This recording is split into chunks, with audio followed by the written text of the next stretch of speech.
Bismillah ar-Rahman ar-Rahim. We begin in the name of God. We begin with our understanding of who Imam Hussain is and what he means to us and why it's happening here in Palestine House. I think a lot of us once upon a time used to see, we all have our understanding of what Imam Hussain is to us personally, what he means, what his battle meant, what his accomplishments meant, what his sacrifice meant. But there is, a special significance to Imam al-Hussain today with what we're seeing happening in the world, with what we're seeing that's happening specifically in Palestine, but especially all people who stand up for the truth and are beat down and hurt because of it. So inshallah, today with our incredible panel of Islamic scholars, analysts, and those who have sacrificed on the front line, we will be able to get a better understanding of what Imam Hussain means to all these different types of people. Sallu ala Muhammad wa ali Muhammad.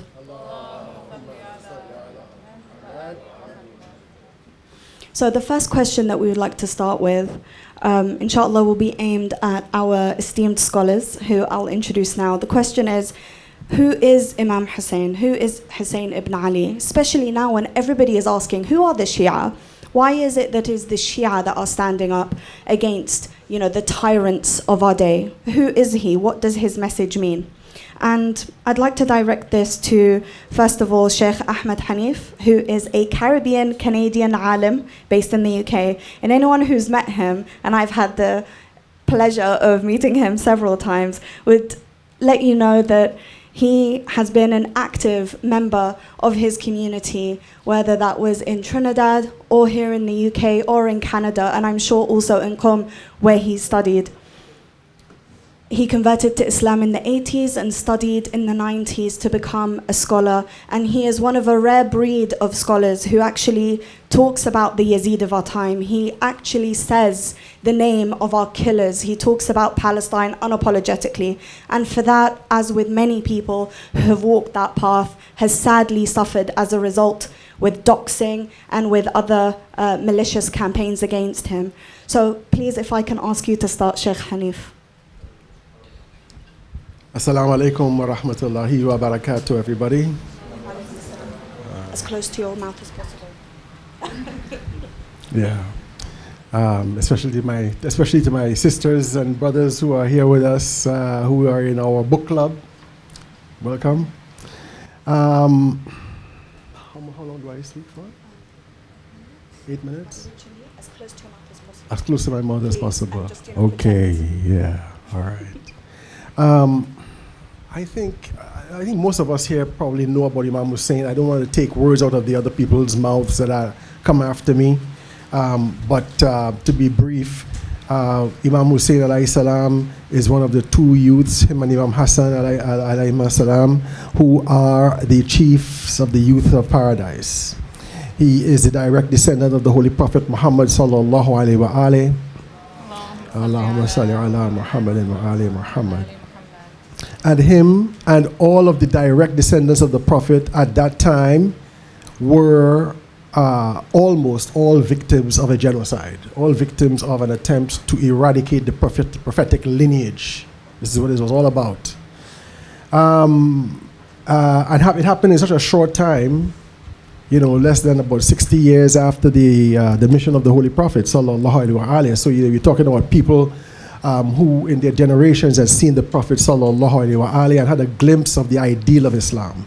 And it is very shocking, and in such a short space of time, you would find that the very same Muslim Ummah who the Holy Prophet was instrumental in creating, wanting to destroy his family, who are considered to be partners with the Holy Quran, destroy his entire family, in the name of a distorted, power-oriented view of Islam that was represented in Yazid. But the main thing I'd like to say about my point of view about Imam Hussain alayhi salam and Ashura and so forth is just like Islam is the unifying theory of religion. Islam is the unifying theory of religion. We have two Islams. We have universal Islam, which includes the Islam brought by the Holy Prophet Muhammad sallallahu alaihi wasallam, and we have particular Islam, which is the Islam of the Holy Prophet Muhammad sallallahu alaihi wasallam. So this is why we, for example, see we call Hazrat Isa a Muslim, Hazrat Nuh a Muslim, we will call Buddha a Muslim, we call Confucius a Muslim. All of those people who have been divinely guided to bring mankind together, to bring mankind to a higher level. Many people are wondering, they ask questions about whether, why is there one God and you have so many different religions in the world? It's quite, how shall I say, a no-brainer. In the sense that, for example, religions also reflect their time, the cultures and peoples and languages, etc., etc. Okay? Just like Islam is a unifying theory of religion, so too is the martyrdom of Imam Hussain alayhi salam is a unifying theory of revolution, of uprising against a tyrant. He's a unifying theory of that because in him and in the epic of Karbala, we do not have just history, but we have meta-history. Not something that existed in the past that we evaluate or we admire or whatever and we go along with our lives. No. But something that happened in the past that is happening every day, every year, every century, every eon of human society. As long as you have corrupt, unscrupulous, cruel, evil people who would want to have you support them under the threat of force and death, under the threat of losing your livelihood, your response to those people fall within these particular categories. One, those who do not want to make that sacrifice. What am I going to do if I lose my job? What am I going to do if I go into prison? What's going to happen to my kids? What's going to happen to this blah, blah, blah, blah, blah, blah? What's going to happen to my name? That's one response. Another response is to support that front, that fight. From the very moment one sees it, one recognizes it, one knows that this is the truth, and one answers that call to your internal human sense of love and mercy and so forth, to move forward. And another group who have regret. Another group who said, I should have stood up. I didn't know it was going to end up this way, and oh my God, I wish I could have done something. And you have another one more group.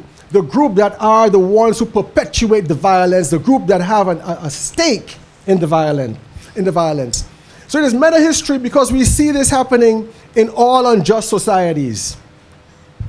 And so we have a Hussaini paradigm, okay? Hussaini type people in our historical experience that incite us and invite us to share in this struggle. But we also have in ourselves, remember it's a meta-history, history that is taking place outside and inside. So we have all these personalities on the inside. We have the personality of those who are sellouts, those whose hearts are with you but their swords are against you. We have those people who are, for example, who act in order to destroy the truth. Whenever you kill your nafs al-lawama, whenever you see some kind of injustice, and you say it's not, you enforce upon yourself, it's not my business. I have nothing to do with it. Okay? You are killing your nafs al-lawama. You're killing your internal conscience. And that is a shimr. You're killing your internal Hussein. So it is a meta-history. And what we are responsible for looking at is on the outside, who are the bad guys? Who are the good guys? And on the inside, am I a bad guy? Am I a good guy? Am I a bad person in this instance? Another bad person in that instance? And our struggle, that internal jihad al-akbar, is to balance these things off, to eliminate the negative and to encourage the positive. Sorry for talking so much. I think my 8 minutes are gone. Thank you very much. Thank you. Ahsant. I subhanAllah, you always provide such a clarity whenever I hear you speak, especially when it comes to creating that division between, those who stood with Hussein and those who stood against Hussein. And the people who stood against Hussein are also the people who are passive in the Husseini way. So thank you for what you just shared. And if I can also ask for Shaykh Dr. Imranali, I'm so sorry, I'm not as familiar with you as I am with Shaykh, but mashallah, Shaykh also wears many hats in the community, as all exemplary members of our society do. He is head and founder of the diverse legal consulting firm, and also is a senior lecturer in law at Anglia Ruskin University. He pursued Islamic seminary studies at Al Mahdi Institute in Birmingham, has a postdoctoral research in Jama'at al-Mustafa in Mashhad, and obtained his PhD in theology from King's College. MashaAllah, we look forward to hearing from you, and also your understanding of who Hussein is in the modern context. Thank you. Shukran. Bismillah ar-Rahman ar-Rahim. Assalamu alaikum, sisters and brothers. Alhamdulillah. It's nice to say sisters first and then brothers second, so alhamdulillah. First, nad'u li ahli al-Filistin wa ghuraba wa fukara fi dunya, inshallah. Allahumma adkhil ala ahli al-kuburi surur, inshallah. We pray for the people of Palestine and all those who are estranged and impoverished around the world. Allah gladden their graves, inshallah. I did a short presentation because I wanted to provide some practical insights into Karbala and my visit to Palestine in 2022 around July, August, inshallah, okay? So I'll try to keep it short, but just to give you some specific points building on what Shaykh Ahmed Haneef said. In the Quran, we have, I'm not going to go through all this, but we have many verses that talk about balance. You'll see here, this is Surah Ar-Rahman, which you all know. Bismillah ar-Rahman ar-Rahim. وَالسَّمَاءَ وَرَفَعَهَا وَضَعَ الْمِيزَانِ. He raised the sky and set up the balance. Okay? أَلَّا تَتَغَوْا فِي الْمِيزَانِ. Do not infringe the balance. Many other ayat of Quran talk about mizan or adl or qist in the Quran.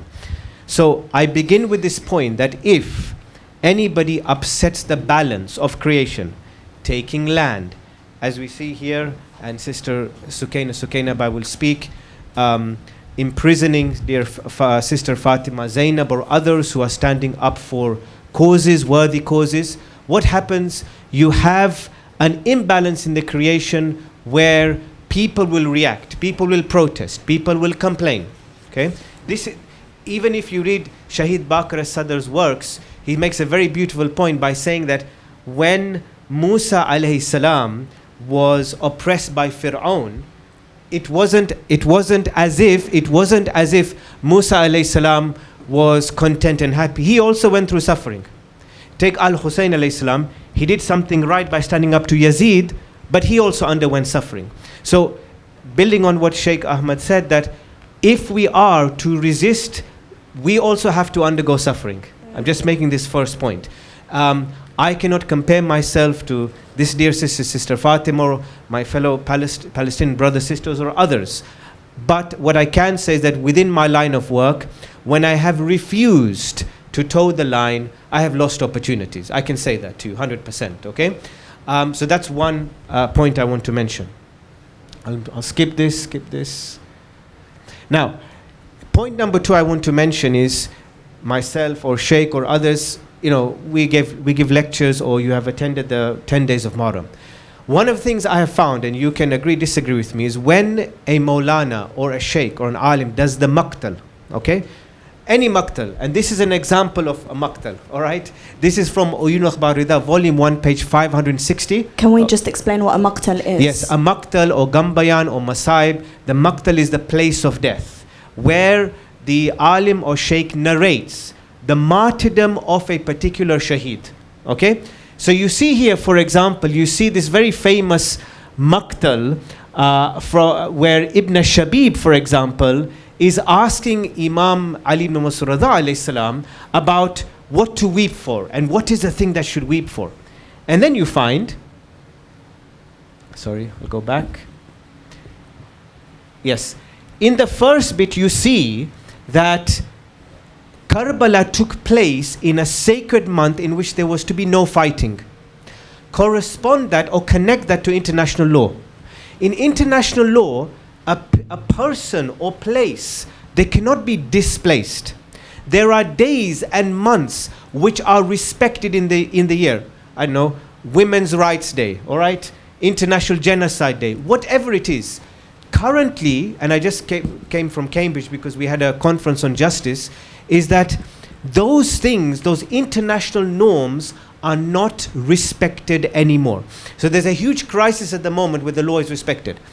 My point about Maqtal literature is, who connects Maqtal or Karbala to human rights and violation of human rights? I'll give you a third example. Article 3 of the Human Rights Act 1998 is what? The prohibition from torture and degrading punishment. Was Al-Hussain and his family, take Lady Zainab salamullah alayha, tortured? Yes. Yes. Take Article 2 for example, the right to life. Was Imam Hussain alayhi salam guaranteed his life or not? No. Article 8, respect for private family life. What happened to the children of Karbala? Do you see where I'm going? Muharram, Azadari cannot just be confined within 4 walls of a mosque. It is our responsibility to connect the literature and ahadith and verse of Quran that we have to contemporary trends, which I humbly feel generally we don't do. Okay? I'll move on. I have maybe 3-4 minutes left if I think. Now, this is further example. I'm not going to go into it. I just put it there to show you the feelings of Al-Hussain al-Islam. Today, I remember reading this report from BBC. This was several years ago. BBC were reporting on Muharram, and you know the images they put?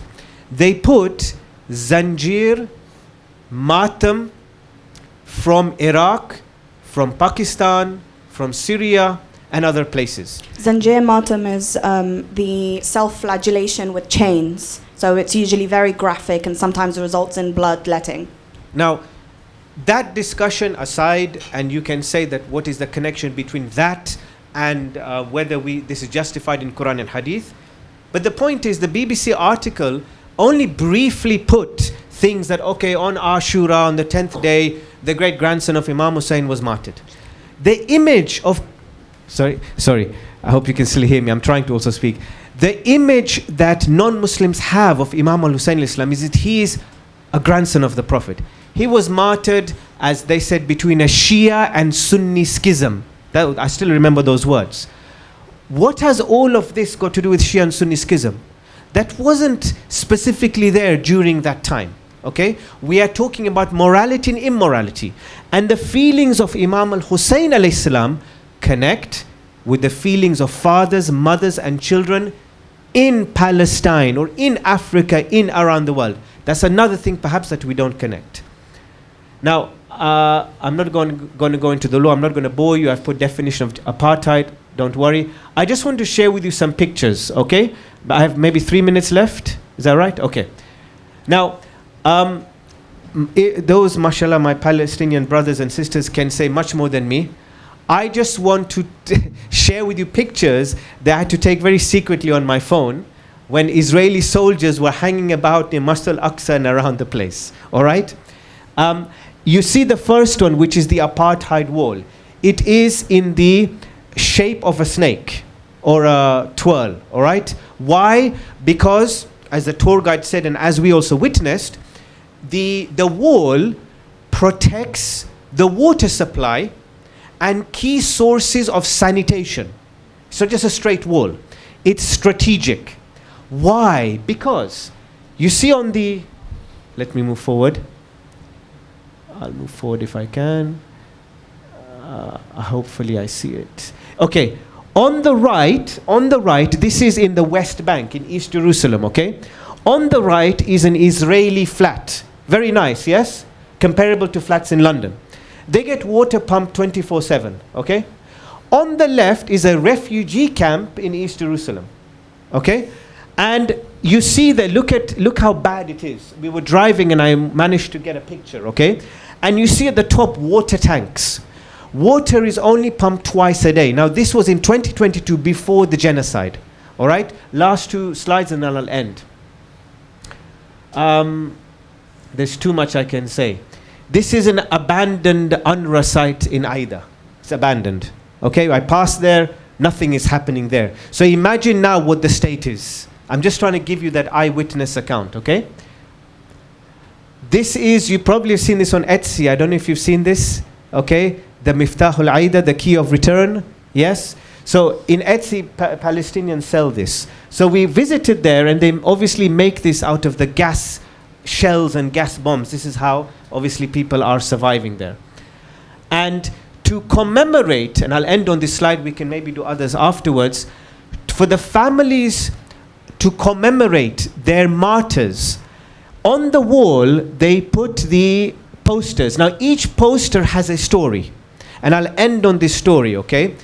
In the refugee camp we visited, you see it's got fences. And the story that I was told by a Palestinian himself and the tour guide was that when a mother wanted medical aid for the baby, they refused to allow the doctor in the refugee camp. So the baby or young child was kept near the fence, and they had to administer the aid and injection through the fence. This is the stress that mothers, dear mothers, undergo in the refugee camps when their children are ill. My point is we must connect these emotive stories to the Makta literature of Imam Hussain alayhi salam. Shukran lak, inshallah. Thank you. Thank you. Thank you so much. Sorry? Subhanallah. Oh, okay. Sorry. I guess for me as a Palestinian, when I hear the stories of the children and the withholding of water, with the withholding of resources, the incarceration and the death of the men, it is a natural link to the Battle of Karbala. The Battle of Karbala is something that we commemorate yearly because, as both of our scholars have very beautifully put, it is not something that happened 1,400 years ago. It's something that is ongoing in every day, in every land. Wherever there is injustice, there is the message of Hussein, which says that we must stand against injustice. We must fight to the point that it hurts us too, because that is the only way that change will come. Karbala, for some people, is a story of sacrifice, but for others it is a story of victory. And this is the question that I'd love to pose to you, Batool, first. First of all, Batool Subeiti is Bint al-Jnoub. She has the honor of both lineage and action of being, a daughter of the south of Lebanon. She is an energy engineer at a prestigious firm in London. In addition to being a political analyst, she is a regular contributor to all the mainstream resistance channels. I needed to add that in there because the mainstream wouldn't touch her with a barge pole, but we will force them, won't we, Batool? So yes, Batool, in terms of what, the story of Karbala is a story of sacrifice, yes, but it is also a story of victory. And how can we talk about that victory in the present day context? Bismillah. Salam alaikum, everyone. Thank you all for having me. Thanks to both of the esteemed guests that came before me, the scholars. Before I talk about what victory means in the context of today, I think it would be good to define victory in the paradigm, in the Husseini and Karbala'i paradigm itself. What strikes me about Imam Hussein's revolution and what distinguishes it, you could say, from the general archetype of a revolutionary is, if you think about what a revolutionary would set on when they think about overthrowing or toppling the oppressive systems, they instantly think, okay, what are my goals? Like, what is my objective? They think about the how. How am I going to get there? What are the steps that I need to take to reach a point of achieving literally my goals, which is material victory on the ground, and that's to overthrow the oppressor. But when we look at the Husseini paradigm, we see, even through the statements that the Imam made, is that when he set out to Karbala, he said, full well knowing that he will not achieve that material success on the ground. When he says, Sha'Allah an yarani qatil, Allah wills to see me killed. Sha'Allah an yarahunna sabaya, Allah wishes, it's His will for my women folk, those who will be left behind, who won't be martyred on the battlefield. Everyone on the battlefield will be martyred for sure. It's hatmiyan. But those who won't be martyred will be captive. Elsewhere, he famously mentions, فَمَنِ الْتُحِقَ بِنَا فَقَدْ اسْتُشْهِدْ. Whoever joins us will be martyred, hatmiyan. وَمَنْ تَخَلَّفَ. Whoever is left behind, فَكَأَنَّمَا لَمْ يَبْلُغَ الْفَتْحِ. It's as though they haven't reached the conquest of Mecca. It's like they're still living in the Jahiliyyah era. They're living in the era of pre-Islam. So this instantly begs the question. Imam Hussain laid down a zero material sum equation. I'm not going to be victorious, but my mission is one of victory. My mission is one of reaching the fath. So the obvious question for anyone who's looking at this reality is to ask, what is the definition of victory? It's like, I need to know what that definition is to make sure that I'm in line with that. And so, very naturally, we can deduce from the seerah itself that the Imam defines victory as steadfastness to principles, the triumphing of truth.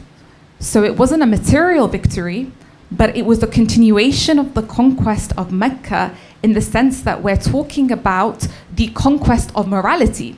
What we're talking about over here is the literal preservation of the word of God. This is the word of God that the whole universe functions upon that. It is so weighty in magnitude that when the evil conspirers of the day seek to crush this word, seek to divert its course, because that was the defining turning point and feature of Imam Hussain, was that he rose up at a time in which those who had appropriated power, Banu Umayyah, who claimed to have entered Islam after the conquest of Mecca as the Tulaqa. Of course, Islam never really penetrated their hearts, but that's what they claimed. They used Islam as a means of power and control and exerting it. And obviously in the case of Yazid, it was very clear who this man was. There was no two doubts about him and his intentions and the way that he would use the position of Islam in power. It was indistinguishable truth facing indistinguishable falsehood, because it was also known that Imam Hussain was that indistinguishable truth, in that he was the grandson of the Prophet, and his status was known by the Muslimin, which is why the Imam kept affirming that statement in Karbala. So in order to consolidate that word of God that the whole of existence rests upon, it required the blood of Imam Hussain.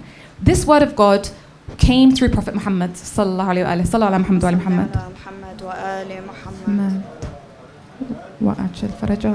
This word of God came through Prophet Muhammad. It was carried on through Imam Ali and Imam Hussain, but its consolidation, its fixture, if you will, its establishment could only have come about through Imam Hussein's blood, which is why it was so significant. And sometimes when we look at the maqula of Hussain minni wa ana min Hussain, it's ajab. We think, okay, clearly Imam Hussain is from the lineage of the Prophet. Clearly he's a product of the fruits of nubuwah. It's the continuation of that line. But when the Prophet says, ana min Hussain, I am from Hussain, that's to remind us that without Imam Hussein's Karbala'i stance, there will be no real dhikr of Muhammad. The real message of Muhammad would have been lost forever. Consider Islam would have been lost until Judgment Day. We wouldn't be sitting here with this much clarity about what our duty is. Imam Hussain left no question about what it means when the word of God is tampered. So he set the precedent for us. When the word of God is threatened, it requires Hussaini blood. So I look at that and I think, who on earth am I to not sacrifice when the most precious blood in all of existence? Ultimately, why? Because the goal was so absolute.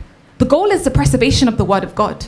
The goal is the preservation of truth itself, which Allah is that truth. So the goal is so mighty, it requires the sacrifice of everything in its path. No matter how weighty that sacrifice is, it tends towards zero. We know in that equation, 1 divided by 0 becomes infinity. So it becomes, that sacrifice itself becomes naught, like in the sense that everything should be sacrificed in that path. And so the standard that's set for me and for everyone is really, I should give my life. I should give my family. I should give my freedoms. I should give my livelihood. I should give my possessions.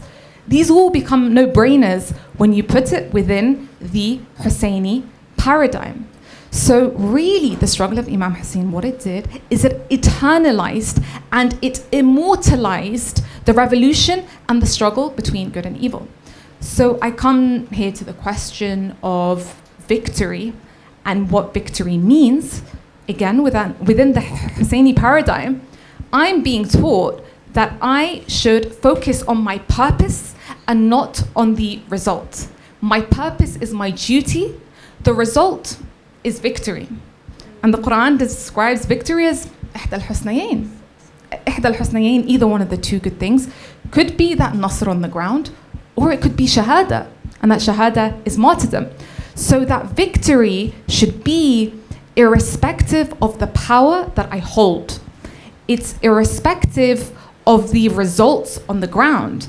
Because if I say that actually that victory is defined as material, then how do I rationalize the very movement of Imam Hussain if my metric and my yardstick for victory becomes one that is worldly? Whereas Imam Hussain teaches us that it's the consolidation of principles. So when we come to today and we say, what does victory look like today? Victory is quite literally the consolidation of principles and standing firm when it comes to principles. And that's the only way that we ensure the elongation and the passing on of these principles from generation to generation. And what does it mean to be a faithful Muslim of the highest order? It means to sacrifice with acceptance, with qabul and with rida, with satisfaction. Goes back to the point that the brother Imran made about sacrificing and the importance of doing that willingly and doing that with much acceptance and knowing that without that sacrifice there will be no real change. That victory is defined by that sacrifice. So today when we look at the situation in Lebanon, when we look at the situation, especially in places like Lebanon, like Gaza, more so than the Islamic Republic, because there's real material power in Iran, we can't distinguish with that. They have that leverage in terms of that upper hand. Still, their capabilities and capacities are, of course, less than their enemy in terms of the capability to cause mass destruction, and that's not their strategy anyways. But we see that, for example, the Israeli occupation entity has failed in Gaza. Why? Well, it's reduced Gaza to rubble. Gaza is 90% rubble, but it's failed because it hasn't uprooted that spirit of resistance. Because until today, the Ghazawis say, if you open up the channels for us to leave, which you feel like would be the obvious human reaction to leave, to make a better life for yourself, yes, there will be a proportion of the population that will say, I'll take that opportunity. But we've seen it through the videos. We've seen the Palestinians say, we will not let the Nakba happen twice. We will not leave over our dead body, because that is the strategy of the enemy. And we won't give it to them. So they see themselves as the chosen people of God. Through their sacrifices, the entirety of humanity is liberated. So they are sacrificing with their bare flesh. We see that with the women of South Lebanon when they go to the south to reclaim their land from the enemy under the bogus, ceasefire terms and conditions. We see the women with their bare bodies confronting the tanks and getting martyred. In one day, there were about 40 or 50 women who were martyred as soon as that 60-day period of the ceasefire, so-called ceasefire, ended. This was last year. This was early last year. They went with their bare bodies and their bare flesh. So this is the real meaning of victory. Victory is the steadfastness in principles, and we're seeing that in action today. Ahsante. Batool is usually one who speaks in much more academic terms. So thank you so much for explaining it in a way that we can all understand, especially because we've got, mashallah, quite a young audience. Yes, the resistance. You want to add something, Shaykh? Are you sure? Victory is absolutely not something that we can deny has not happened before our eyes.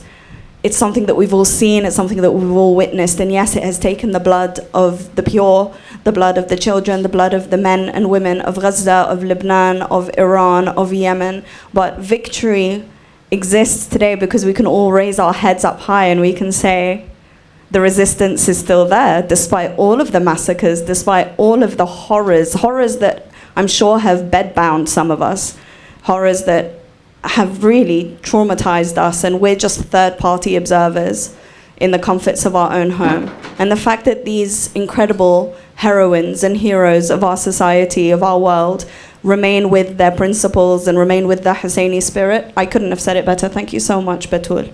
What I would like to do before we move on to the next segment is, by a show of hands, who here has heard of the story of Karbala?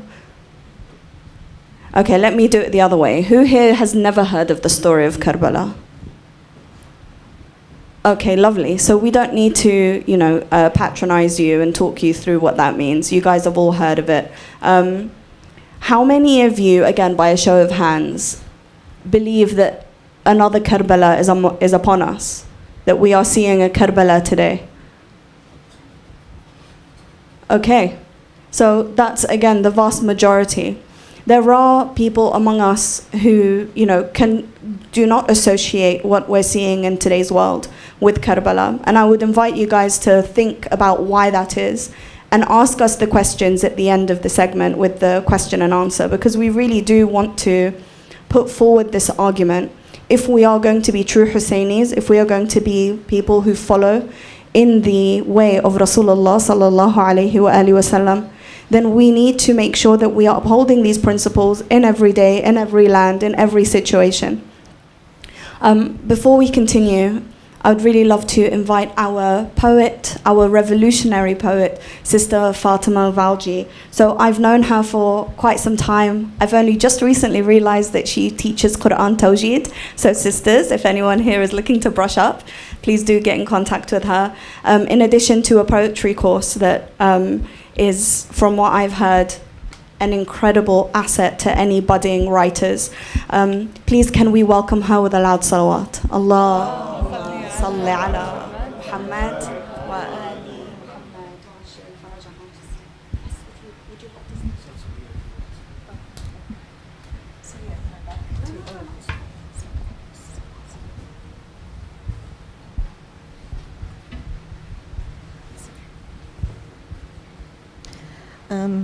So the first poem I will read, actually it was written quite a few years ago, in Muharram 2008-2009, which many of you may remember was the Gaza massacre of 2008-2009, which was happening on those 10 days of Muharram. And it was, at that time, it felt like the genocide today, we hadn't seen the genocide of today then.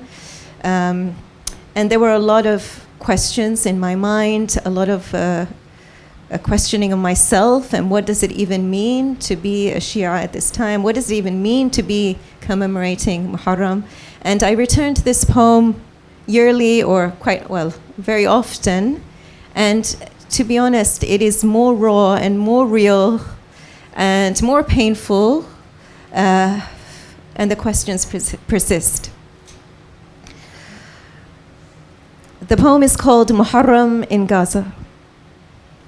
Muharram arrived with piercing screams, playing children bombed to smithereens, torn limbs shrouded in ash, lost in the deafening blitz, blinding flash. I heard the echoes fade as I sat in the mosque and prayed, safe in his house of peace, far from the blood and screams. Clearing my heart and mind of haunting images and cries, I willed myself to concentrate on the tragedy of the Ahlul Bayt. I wept for my Imam's compassion, his sacrifice for justice, his passion. I heard his call to follow, to rise, reject apathy, inertia, and strive. And in that moment I cried, Labbaika ya Hussein, I'll try. And so I strove week upon week to don black and mourn and weep, to hear the lamentations, attend commemorations, join the processions, to fulfill my promise and pledge. And yet, as I sat longer and cried harder, my tears did not douse the flames in Gaza, nor did they cool the burning, searing pain of lives destroyed and children slain. I tried to be a Husseini. I did, truly. I loved and mourned my Imam duly. Yet love without vision, action, is weak. A candle without a wick, it does not burn, nor serve, nor give. How much more slaughter, oppression, from Palestine to Congo, Sudan to Cuba to Yemen, before my tears smolder and ignite a burning love that acts, resists, fights. Will I be a moth to Hussein's flame, subsumed by the justice, light of Hussein? Or will I coldly turn away and let humanity bleed and burn and decay? Thank you.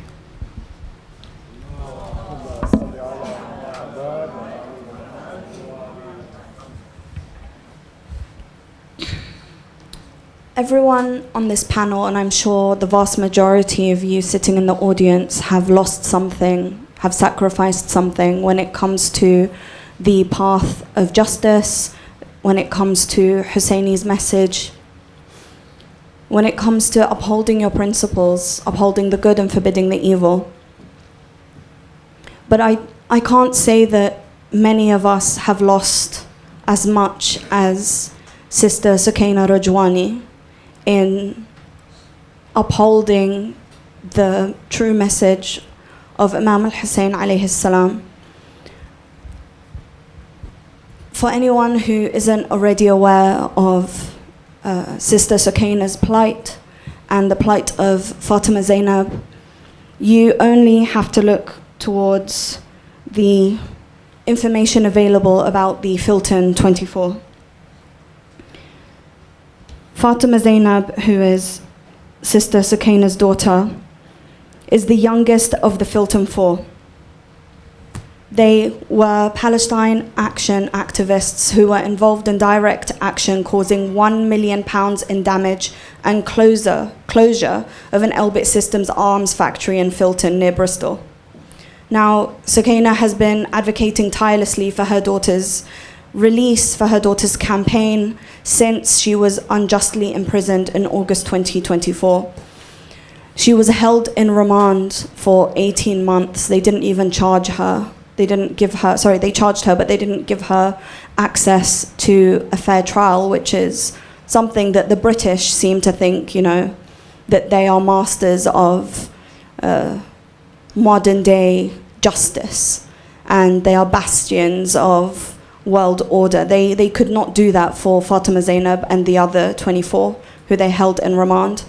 Fatema Zainab has now been charged under terrorism legislation, which means that she is the first person, or amongst the first group of people in the UK to ever be charged under such draconian laws for direct action, for standing with the people in Palestine, for stopping the Karbala of today. So I invite Sister Sukaina, first of all, to introduce herself and talk about Fatema Zainab's case. But also, can we, before she begins, a loud salawat for Fatema Zainab. Allah.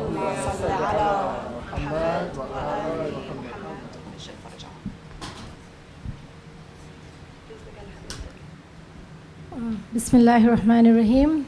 Assalamu alaikum. So I've been asked by the organizers to speak a little bit about Fatima Zainab, and so I'll share her story with all of you.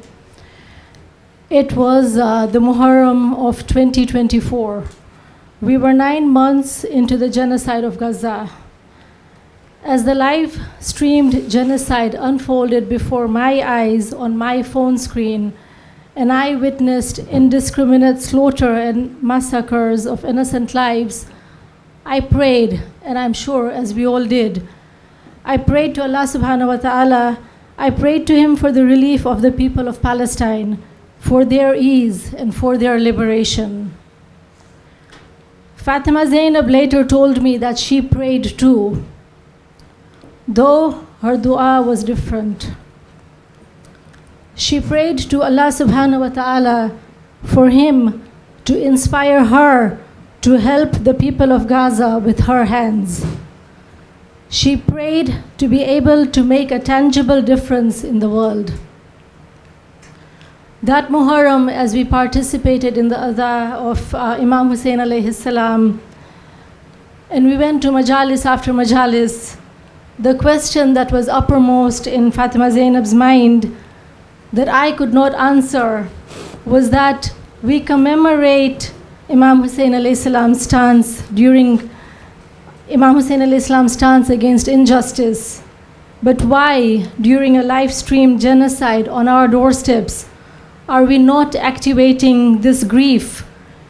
And why are we not activating Imam Hussain alayhi salam's principles into action and doing anything tangible to stand against the tyrants of our time? In Gaza, Fatima Zainab saw and heard the plea of a modern-day Hal min Nasirin Yansurna. The ongoing live-stream genocide began taking a toll on Fatima Zainab. She did not want to be complicit in it with her silence and inaction. And so, Fatima Zainab decided to take direct action at Elbit Systems UK to dismantle weapons being exported from the United Kingdom to Israel, weapons that were going to be used to slaughter men, women, and especially children and babies in Gaza. And so, for context, Elbit Systems UK is part of the multinational arms company Elbit Systems Limited. It is headquartered in Haifa, occupied Palestine. It is Israel's largest weapons manufacturer, profiting from and enabling the Zionists' military regime, occupation, apartheid, and genocide of Palestine, supplying the Israeli military with 85% of their drones and land-based equipment and more. They also produce munitions and components for all Israeli attack aircrafts. Their weaponry is often marketed as battle-tested, boasting how they use Palestinians as test subjects. It is Elbit Systems that supply weapons that murder our brothers and sisters and our children in Yemen, in Lebanon, in Syria, in Iran. Elbit's military equipment was used during the invasion of Iraq against the Kashmiri people and for the Mexico-US border wall.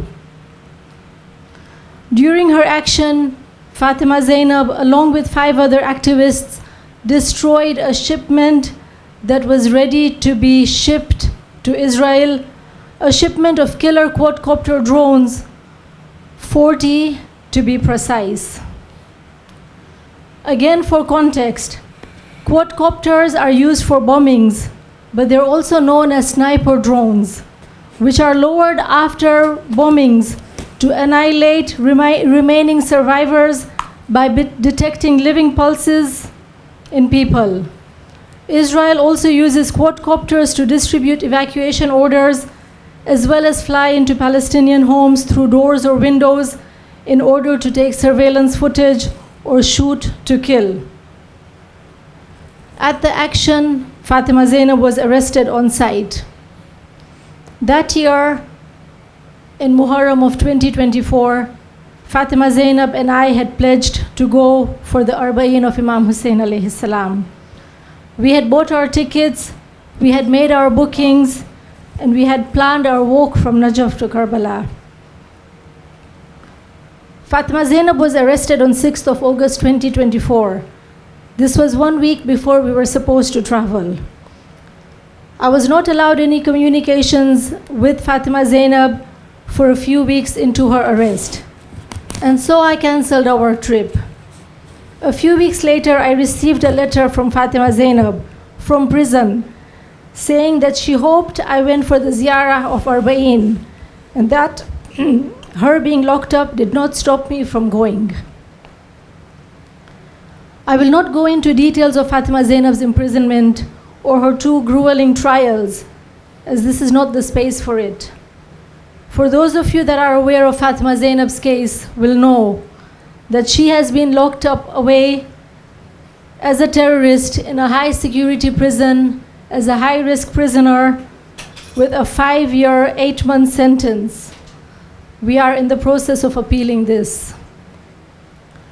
Fatima Zainab has helped me understand what direct action means in Islam, as well as our obligations in Islam to uphold laws of the land that are unjust.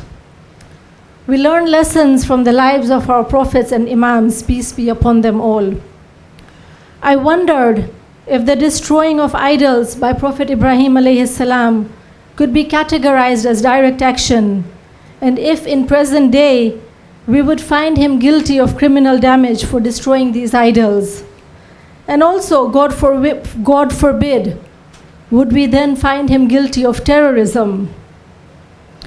I pondered if by refusing to give allegiance to the ruler of the time, Yazid, Imam Hussain alayhi salam was guilty of civil disobedience. I would like to end by quoting from the powerful khutbah of Imam Hussain alayhi salam at Mina, given just before he was forced to break his Hajj to head towards Karbala. It was addressed to the religious leaders and the people of the community at the time. Imam Hussain alayhi salam says, and I quote, "God reproached them because they saw with their own eyes the oppressors committing vile and corrupt acts, but did not stop them out of love for the favors they received from them, as well as fear of persecution and injury. However, God says, 'Fear not men, but fear me.' Surah Al-Ma'idah, Ayah 54. And he says, 'The believing men and women are friends and protectors to each other. They enjoin the good and forbid the evil. They perform the prayer and pay the alms and obey God and his messenger. Upon them God shall have mercy. God is almighty, all-wise.' Surah At-Tawbah, Ayah 71. End quote. And then Imam Hussain alayhi salam goes on to explain what enjoining good and forbidding evil means. And I quote again, "Resistance against injustice, opposing and struggling against oppressors." This is the definition of Amr bil Ma'ruf and Nahy anil Munkar in Imam Hussain alayhi salam's words. And I leave you with these words. Thank you so much for listening and for all your love and support over the past 2 years. It means a lot for all the du'as that you've sent our way that have been manifesting in our lives as Allah sees fit. Thank you.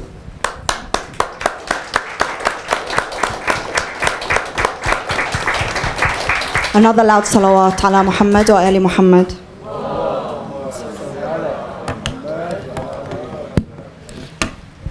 What a beautiful comparison you made for us, Sukaina, with all the bringers of Risala, that in their way, and the saints of Allah subhanahu wa ta'ala, they were all activists. You look at Zainab alayhi salam raising her voice in the court of Yazid, Fatema alayhi salam doing the same in the court of her oppressor. Then you have Maryam alayha salam, who went into the place where Allah subhanahu wa ta'ala commanded her to, and she took a beating for it by the men who did not want her there. Not just the women, but the men who also came to give us our messages, to remind us that faith is incomplete without good deeds. And this is what we all have to do. We have to take the message that we have, the belief that we have, the tears that we have, and we have to action them. And you know, a lot of people come to me and they say, and I'm sure to others on the panel, and they say, you know, oh, you guys are so brave, I can't do what you guys do. It's, you know, mashallah, you know, may God give you strength. Not every space is meant for every person, but we all have influence in our own circles, in our workplaces, in our spheres of influence. So find what you can do and act. As the famous hadith says, if you see evil, then change it with your hands, as Fatema Zainab did. And if you cannot do that, then speak against it. And if you cannot do that, then hate it in your heart. Inshallah, inshallah, we are past simply hating in our hearts. We have seen too much, we have lived through too much to simply hate it in our hearts. We can do much more than this. And if you guys don't know what you want to do or what you can do, there's so many of us here that can help direct you and advise you. So please reach out. What I'd like to do is open this following question to everyone. And maybe, actually, if I can ask you, Sukaina, to start. Like, what do you recommend? How can people implement Karbala in their everyday lives? Not everybody can do what Fatema Zainab did. But what can they do? What else is available to them? Should I come back to you? No, that's okay. So I'll just give you Fatema Zainab's answer. She recommends everyone to read. There is this essay for whoever has had the opportunity to speak with her or to visit her in prison. She recommends this essay, and I hope I've got the title right, that you've been traumatized into hating reading, and it makes you easier to oppress. It is by someone called Ismatu Gwendolyn, and Fatema Zainab really, really recommends everyone to read. And if we are well-read, well aware of what's happening around the world, then we would be able to differentiate between right and wrong and stand up for the truth. Ahsante, thank you. Batool? Yes, Bismillah. I'll just echo what Sister Sukaina just said. When you read, you know what's happening. And just to echo that hadith that you mentioned of the Prophet ﷺ, for the heart to move is a prerequisite for you to use your tongue or for you to use your hand.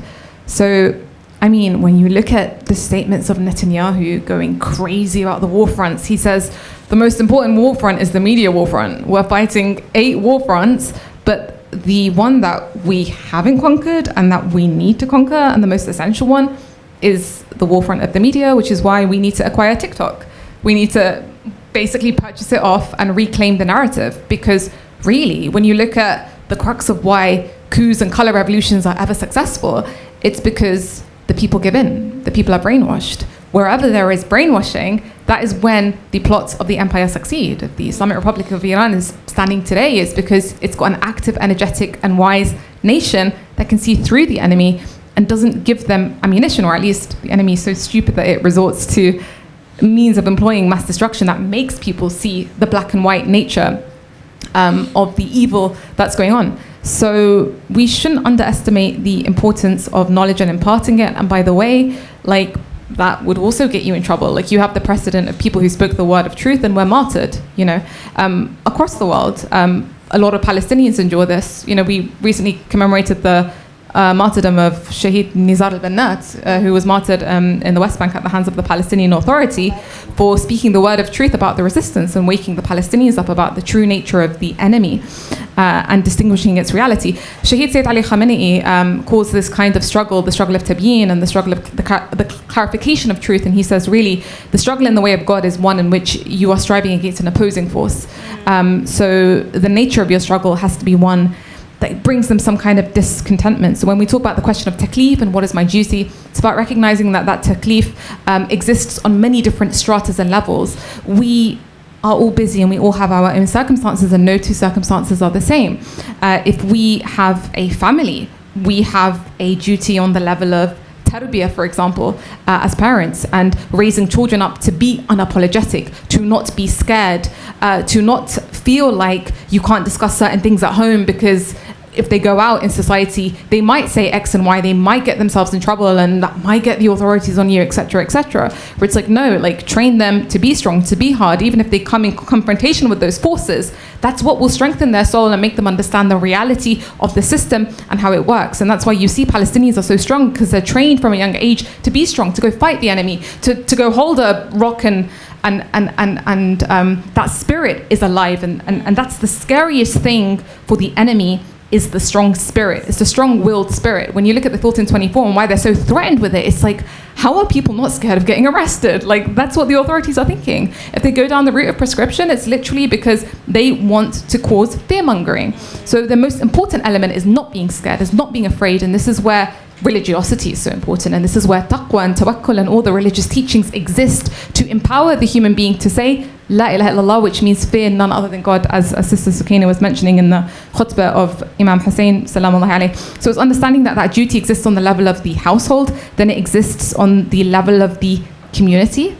So see what's going on in the community, you know, hold people to account in a way that is, my personal approach would be informing, the kind of private mode.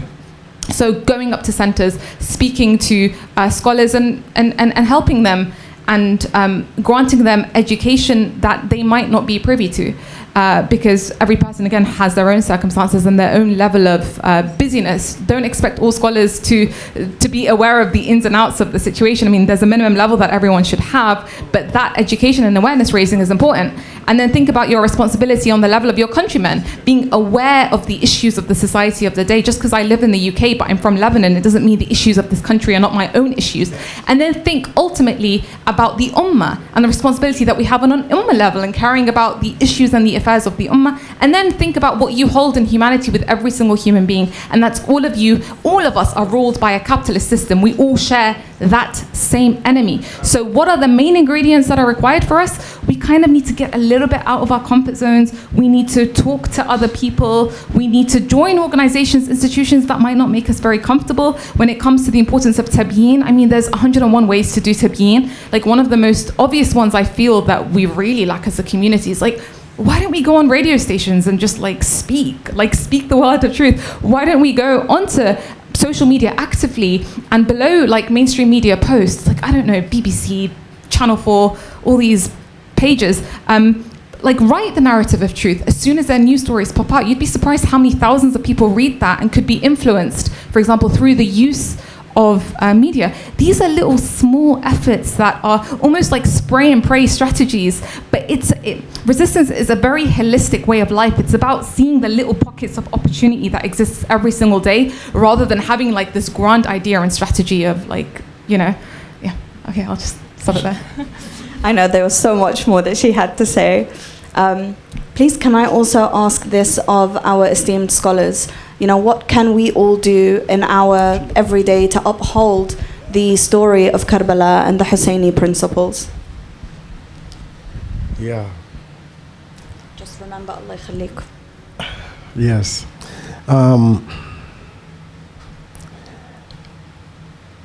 You guys were so eloquent and said so many great things. I'm at a loss for words. Do you know what you can address, actually? The centers. Because you guys are scholars who speak. I'm getting there. Well, first of all, you started off by mentioning a very appropriate hadith about when you face oppression, you change it with your hands. If you can't do that, you speak about it with your tongue, and if you can't do that, you hate it in your heart. And Sister Batool came up with the the jihad of tabi'in. And I would say, combining these two things, that our responsibility here at this time would be the jihad of the tongue. Is that okay? The jihad of the tongue. And the jihad of the tongue is an intensely creative type of activity, because it involves not just speaking, but writing, playwriting, spoken word, performance, and also tabligh among the wider population. I think we have to also remember the time that we are in, and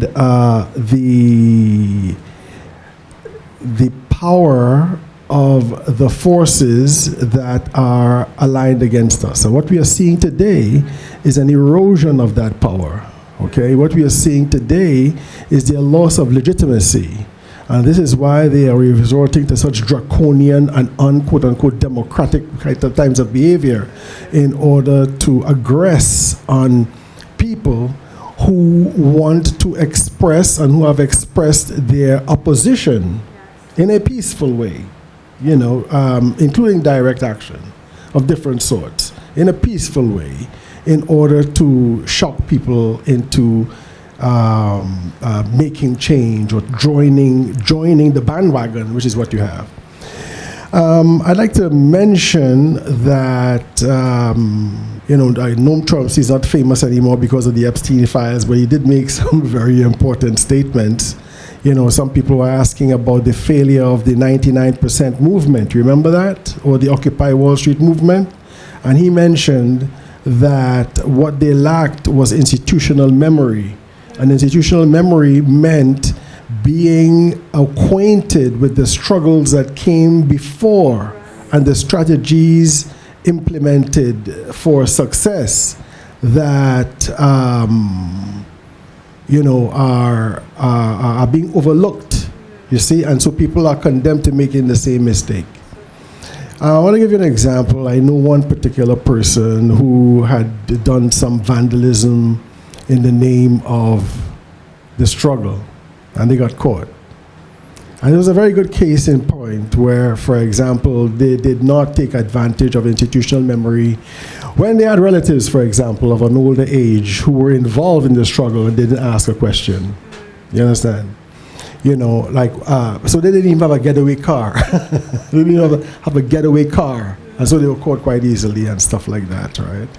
And I think it goes back to a kind of a problem in Western society where we have a generation gap, where people do not see the older generations, especially the older revolutionary generations, okay, who could give them guidance in things. You know what I mean? The other point is, you know, look, the Western society is terrified of democracy. All right? And when I'm speaking about democracy, I'm not speaking about democracy as an ideal, okay, or as a philosophy, okay, or as a political philosophy. Democracy is not of any of those two things. Democracy is merely a method by which you can create the conditions for social responsibility. That's all democracy is, okay? It could be something else, okay? As long as you have some measure of having social responsibility, this is what democracy fulfills as one of those things. And what we see with democracy today is especially multi-party democracies in Western societies, but, not only Western societies, but in non-Western societies, as being very prone to being infiltrated, okay, by, for example, supporting rival parties who do not want to, who feel that, you know, the way of the oppressor is the best way, okay? So we have phenomena like AIPAC, all right? We have phenomena, for example, Western society supporting, people who support their ideas and so forth in non-Western societies and so forth. This is a very, very important thing. And this is why they call for democracy. They call for democracy because they know that it is the most easily influenced society, okay, that has that type of thing. And so, yes, they're afraid of it at the same time. And here in this society, they're afraid of it too. And what I'm seeing is a lack of institutional memory and also an ignorance about mass mobilization, like demonstrations, etc., where they are not fulfilling institutional memory, okay? What we need to do, because this pro-Palestinian liberation movement is international, okay? And has a very strong following. And this strong following can be converted into a political party, okay? Now, you find a lot of Muslims are very purist about organizing with the kuffar and the mushrikeen, and you have something pure and this and that and the other. And I just want to tell you all that, look, this is not something very rooted in the prophetic sunnah. Because when he was younger, somebody asked him, when you were young, what was the thing that you were most proud about? And he said, I was proud about the Hilful Fudul. And the Hilful Fudul was an alliance between Meccan youth, okay? And none of them were Muslims because this was before Islam, okay? None of them were Muslims, so they were all mushrikeen, okay? And they heard somebody had been ripped off in Mecca because he did not have the backing of a tribe, and they decided that this is wrong. Let's get together and be able to take care of business. Okay, they didn't have any police force in Mecca at the time. These guys were strong-arming people to make sure that people got their right. You know what I'm saying? Okay, but the important thing is this: he made an alliance with them. He didn't form this group. He joined this group. Okay, a group for social justice. And then when he became the leader of Medina, at that time there was the Muslims were still a minority. Okay, there were Christians, there were Jews, there were idol worshippers. Okay, and what did he do? He made an alliance with all of them, that we have to look out for each other in this multicultural society. Okay, we have to look out for each other and we have to support each other and for justice and so forth and so on. This is the model for us here. Brothers and sisters, I'm telling you that if this opportunity goes past us, if we crumble to the activities of the emerging fascist state, okay, to silence our voices, it would be very, very difficult for us to organize like this again. Okay, I think we should be the ones who be out there in the front, bringing people together, using our centers and so forth, if there are any available who want to open their doors to us. That's another story, okay? But we need to be able to find venues like this, for example, where we can organize people to vote. One of the reasons why the system remains the same year on year is because they have full confidence that under 35s do not vote. Okay? It's all the old people, all of them reading the Metro, and all of them reading the Telegraph. It's those people, I watch BBC, it's those people who vote. Okay? Younger people don't vote. And what we need to do is to carry out a voter registration and activation program, just like they did in the civil rights movement some 40 years ago or so forth, right? Voter registration and activist programs, activating them in the high schools, in the A levels and so on, in the university, on the street, and so forth and so on. Something like Who is Hussain, but a little more oomph inside of it. You know what I'm saying? Not just handing out a rose, but handing out some thorns as well. You know what I'm saying? Absolutely. Yeah. I think we forget, where we come from. We forget our revolutionary memory. Yeah, institutional memory. Institutional memory. Hassan, thank you so much, Shaykh. And again, if I can, the same question: how can we implement resistance today with remembrance of Karbala? Thank you. If I can just maybe ask a question to Sukaina by Sister Sukaina, is that what can we do to help you? And Fatema, Zainab, if you can correct me. I don't know how well you've been platformed in Shia Muslim community. Maybe you've got few, like this is an opportunity. I know you gave a speech maybe in Mehfil Ali, maybe. Is it money you require? Is it awareness? Can you advise us practically what we can do to help? I don't know what legal representation you have, but I want to maybe turn this into something practical because it's a case before us. Can you give some thoughts then, maybe direct us, inshallah?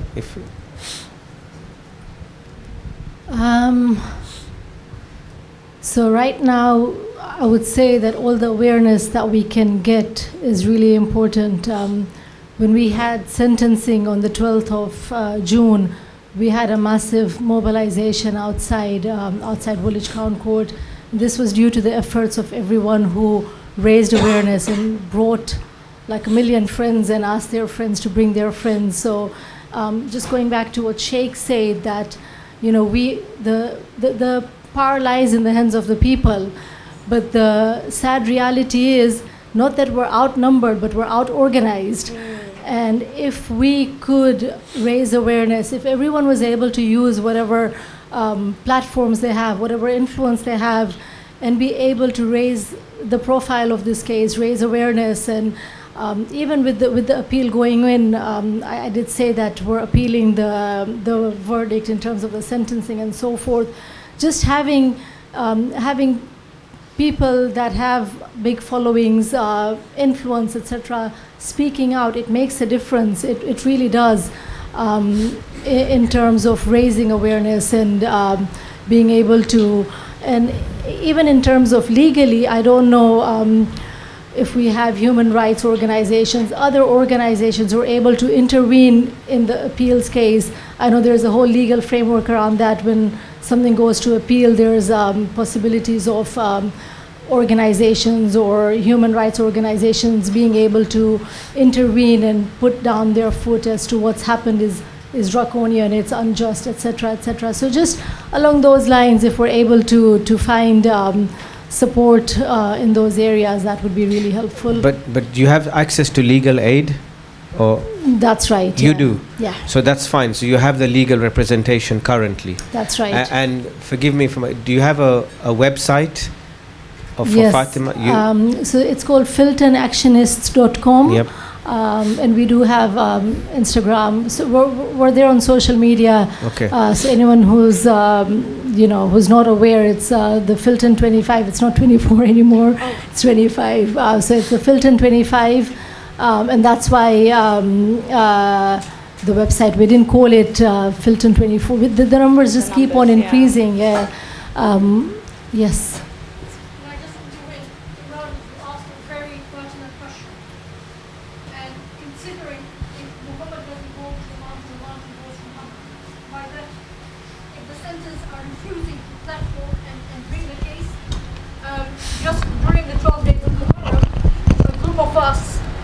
Went around to various mosques.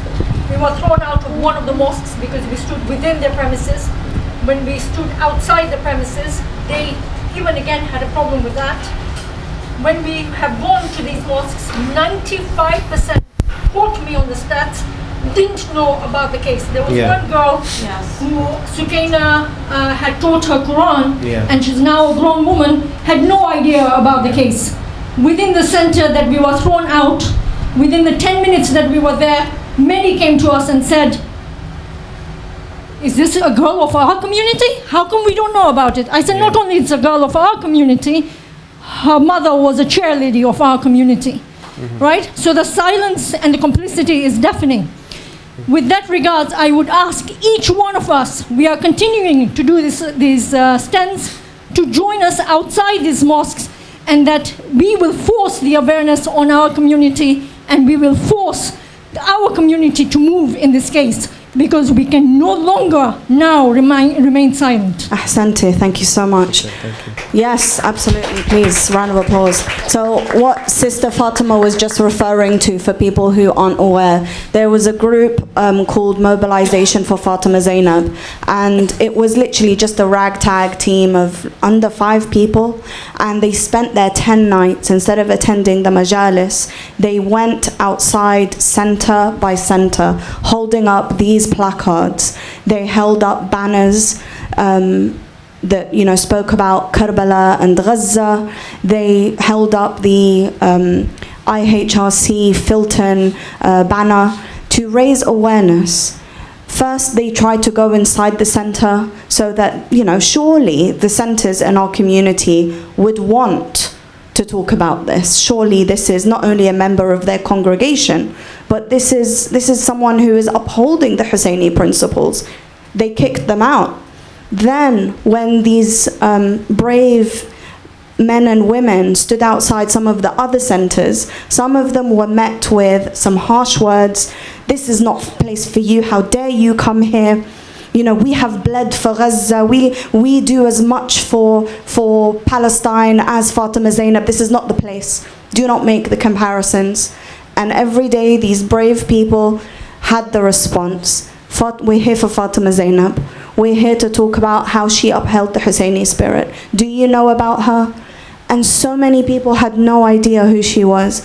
The few that did were very clued up, but the majority didn't even know her name. They didn't know about Palestine Action. They didn't know about Elbit systems, and they didn't make the connection between Gaza and Karbala. And inshallah, this mobilization for Fatema Zainab outside of our centers will continue. As many people that can attend this and uphold these banners and bring, as our sister Fatema said, the awareness, force our... Sallu ala Muhammad wa ali Muhammad. Sallu ala Muhammad. Because there's a lawyer there. One of the reasons the centers give, they are registered charities. Yes. So they don't want any political Yes. action plus because Fatema Zainab is charged Yes. with terrorism. Yes. They don't want to be seen to be promoting Right. someone who is guilty or has been charged with the Right. That's So true. how do you counter that point? Fatema Zainab is in my home community in Haiti. It's outrageous. It's outrageous. They won't give her or husband who have been volunteers for a long time any platform. They won't even do dua by name. I was invited to a Sunni mosque, which I go to pray sometimes, and they gave me a platform to speak about it. She got a platform in the Sunni mosque to speak about it. But the Shia center, which is a home center, will not give her a platform. And the reason is, we are a registered charity. We cannot give a platform to them because of that reason. So how do you counter that point? Because we have a lawyer here, I thought I'll just ask that question. Thank you. I don't know who the lawyer is, Oh, I think. but just so that I can repeat the question. Repeat the question. So the question is, we unfortunately have many of our centers registered under the Charity Commission. The Charity Commission is notoriously pro-genocide, pro-Israel. We know this because they only clamp down on centers that are pro-resistance and pro-revolution. So their unfair, unjust treatment of our centers explain this. And sadly, they have tried very hard to shut down a few of our centers and obviously make an example of those centers so that other centers don't act. And when I say centers, I'm referring exclusively at this moment to Shia centers, although I'm sure the same exists for Sunni centers, but I don't have the awareness of that. The brother's question is, what can we do to counter that point? So if I can start, first of all, let's take lessons from Malcolm X, Shaheed Malcolm X, who said, you know, that we should disassociate from the state. We should not allow ourselves to be crippled by the state and have them indoctrinate our children, but also our principals.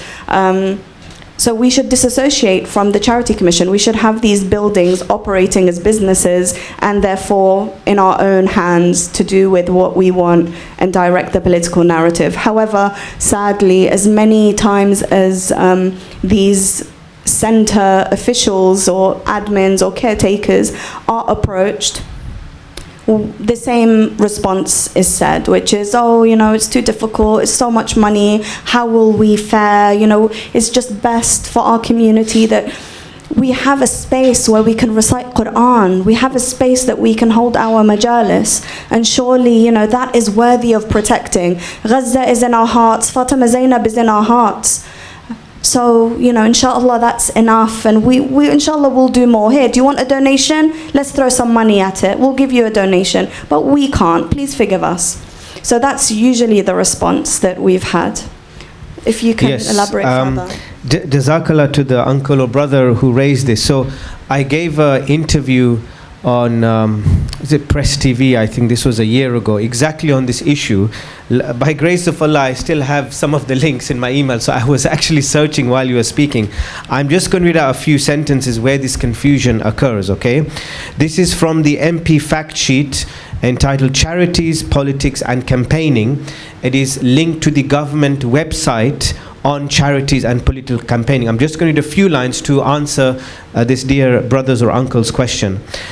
Charities are free to participate in public debates and to use their voice to try to influence decisions which will support the work of the charity, but there are particular legal requirements. Here are some of them. A charity can choose to focus most or all of its resources on political activity, let's say the Filton 25, for a period. The key issue for charity trustees is the need to ensure that this activity is not and does not become the reason for the charity's existence. Political activity can only be a means of supporting or contributing to a charity's purposes. It can't be a charitable purpose in its own right or the only means a charity uses to pursue its objects.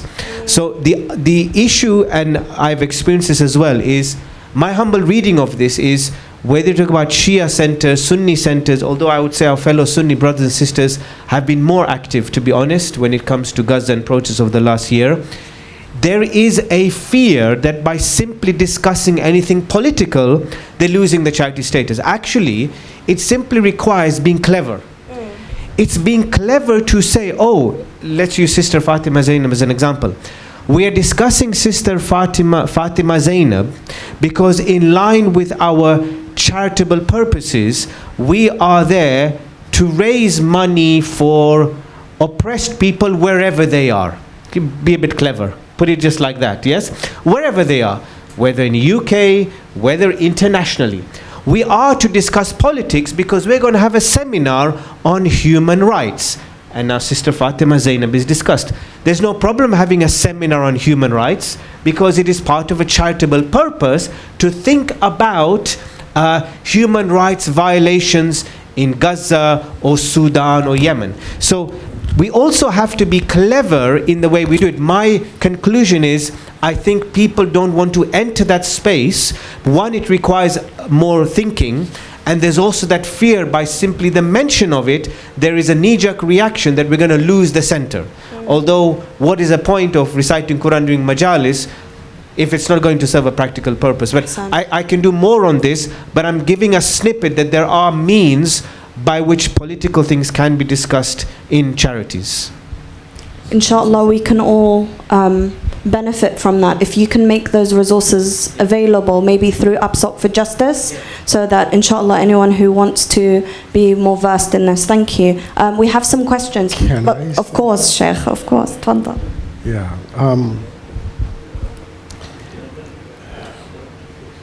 The Charity Commission is a bully. All right? The Charity Commission is a bully. What was just read out here, a lot of these Muslim communities know this. But because they are afraid of the Charity Commission, because they are insecure, many of the leaders of these organizations are insecure. The English is not good, okay? They are not in touch with what is happening in the community. They never went to high school here. They never integrated with the society here, okay? Their safe space is providing religious services. That's their safe space. You could come here and pray. There's Salatul Jummah here. You know, you could commemorate Muharram here, and so forth and so on. That's their safe space. A ritualized approach to religion. Okay. You don't think that Shia, by the mere existence of Imam Hussain alayhi salam, it makes Shia revolutionary. The regime of the Shah of Iran, for example, is a good case in point. Okay? The fact that we have, I don't want to get too offensive, right? But Alzheimer's leadership in our community, right? It has nothing to do with age. All right, it has to do with mentality. okay, in our community. This sense of being an oppressed minority, you know, so you gotta hunker down and hide, you know what I'm saying, and try to seem harmless. You see what I mean? This is what is governing our community. And it tells us the importance of the teaching of people, somebody like Imam Khomeini, rahmatullah alayhi. He is the one who brought Karbala out from history into meta-history.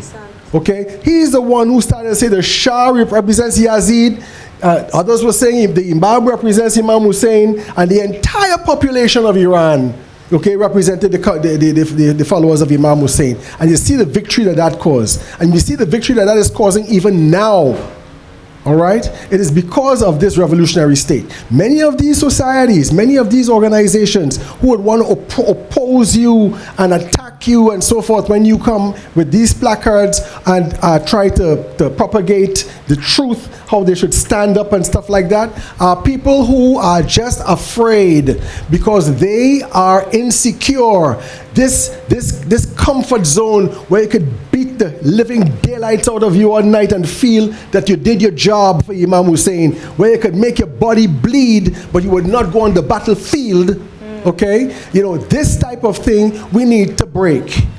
Okay, and we can only break this, as Sister Batool was saying, Sister Sukaina was saying, by reading. But how do you read? With whom do you read? How do we explain what we are reading?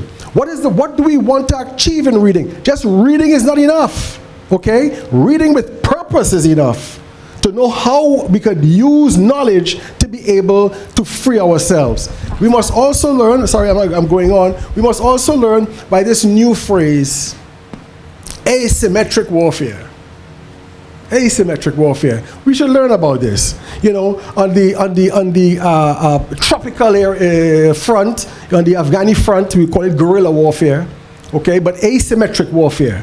How do I maximize my advantages and minimize or destroy the advantages of the enemy? Okay, how do I do that? What do we have that are important for us? What do we need to build underground? I'm not talking about war here now, okay? I'm talking about social empowerment. I'm talking about challenging the state, the oppressive, semi-fascistic state. Okay, that's what I'm talking about. I'm not talking about warfare now. When we say asymmetric warfare, I'm talking about, for example, in an area of social organization. All right? You know, for example, you know, we are entering a time now where, for example, high prices are going to become a way of life. Okay? We are entering a time now, for example, where people no longer think about their basic human right of owning a home. I don't mean renting a house, huh? I mean owning a home. Okay? This is a human right. Our great-grandparents had their own homes, even if it was a little hut in a square. You understand what I'm saying? It was your place. That was your family house. You see? How do we address this? How do we encourage our community to develop in such a way that we could provide housing for all of our people? You know, that's not a figment of the imagination. This can happen. I don't know about here, you know, but I think there's something called building authorities or something like that. Not housing authorities. What I'm talking about there, for example, you have churches in Toronto, Canada. Okay, one of the most successful communities, church communities, immigrant church communities in Canada, Toronto, Canada, are South Korean Christians. Okay, building society. That's what I was talking about. The term, and they organize in their churches what we call in Canada. Something like a building organization where you bank with this organization, okay? And if you wanted to borrow money to buy a house, you wouldn't go to a bank.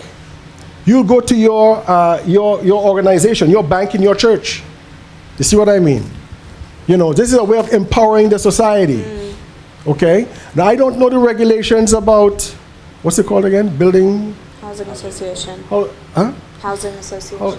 Housing associations. I don't know about your things like this here, but this type of organization is for like communities. okay, where you can do your banking within your organization. What I'm saying is, we have to find different ways. If, for example, like what we are doing now is seeking all of these sort of, great big empty churches that we could have as a sort of flagship organization, and that leads you into having the responsibility to pay a hell of a lot of taxes, which you can't afford. Convert part of that into something that can bring in an income where you can pay your taxes and you don't have to be under the Charity Commission.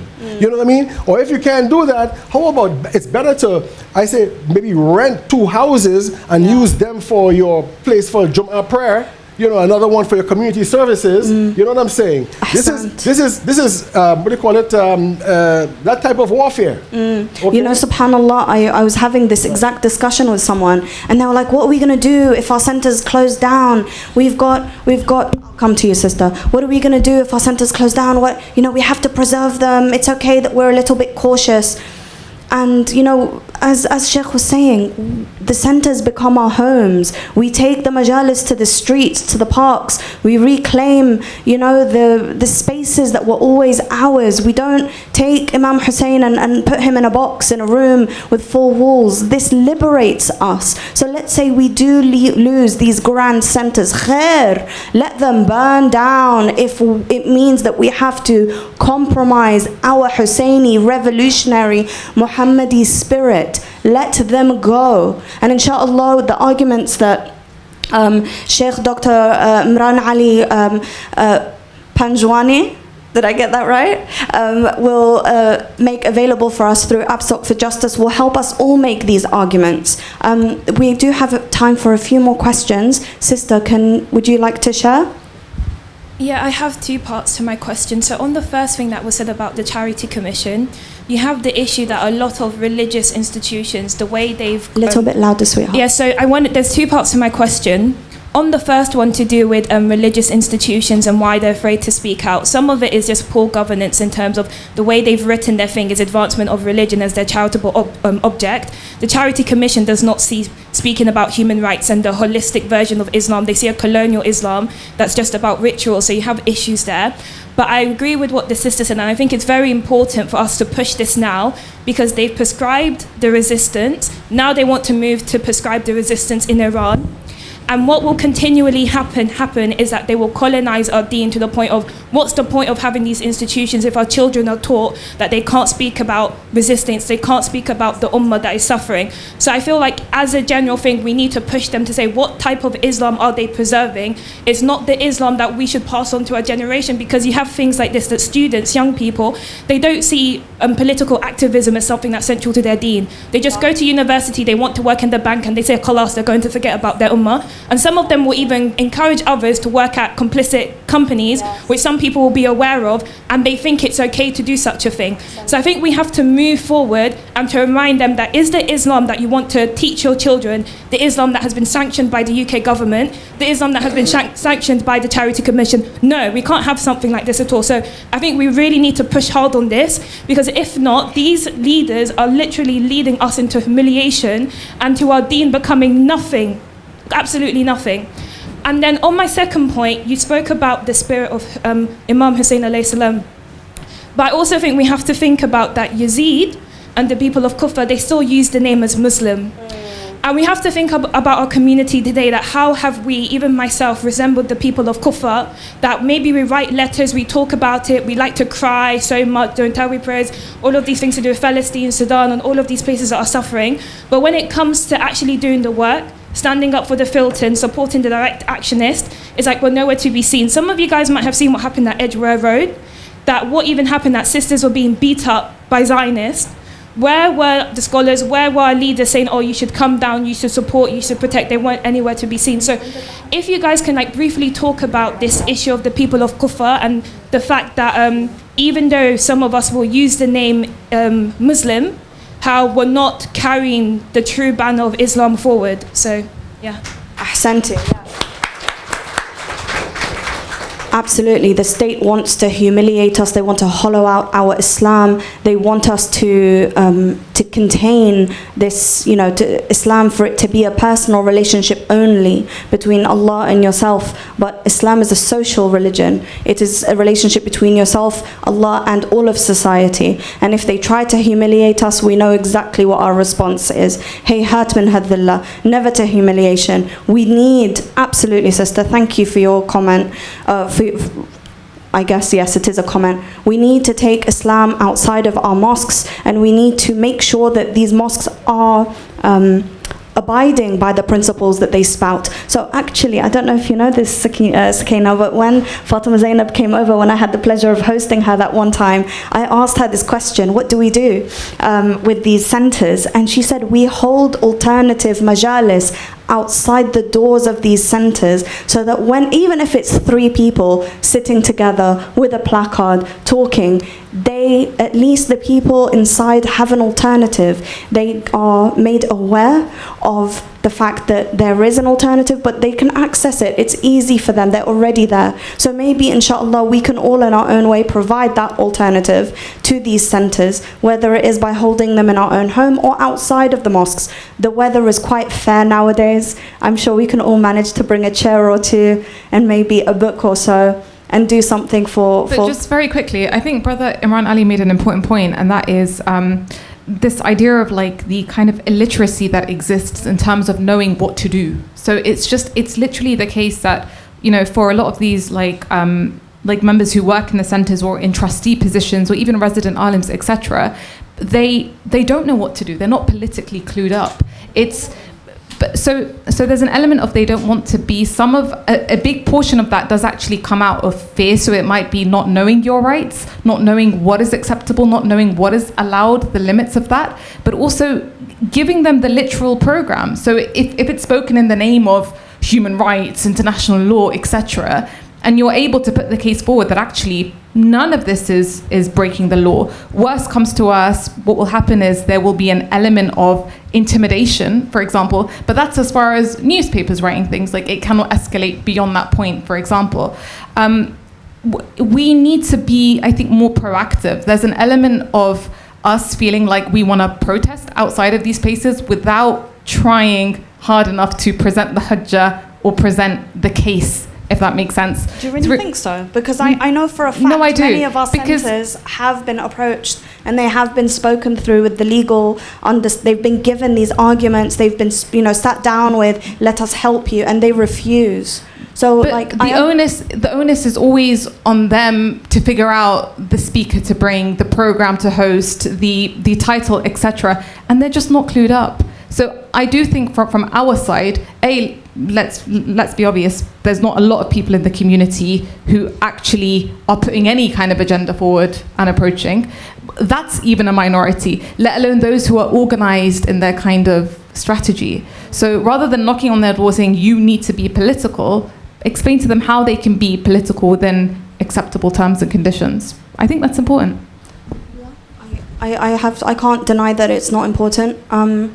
I mean, a safe example of something you could do is, host someone like Dr. Muhammad Tahir. He went to Gaza, he experienced the genocide, his findings of what it was like on the ground. Like, I know an institution like Dar al-Islam, for example, was happy to host him. They might have put a few restrictions in terms of, don't film this, etc., but they were happy to put that forward, and that was a suggestion that a member of the community made about holding an event like that. And you make an interesting point. It's the right members of the community, those of us whose names and faces have not been burnt, have not been doxed, have not been harassed, who would not scare the centre into approaching. So that, inshallah, encompasses a vast majority of us that can do that work, that can take these, it's not a Trojan horse, but take these programs, take our scholars and our sisters, and tell the centre we'd like to run this.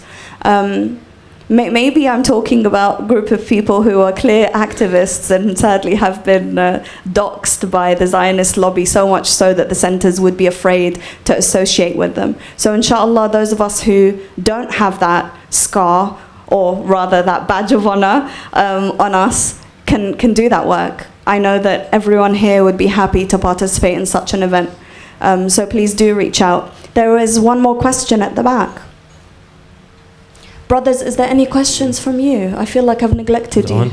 No? Okay. Assalamu alaikum. Thank you so much for this incredible talk. I had a quick question because I think some of the things around the revolution and the activism that's been mentioned has been absolutely on point. And I think one of the things that we often get challenged on as Shias, and something that I think I have a better understanding of but not fully, is when we think about Imam Hussein's struggle, his revolution, and not standing up to oppression and tyranny.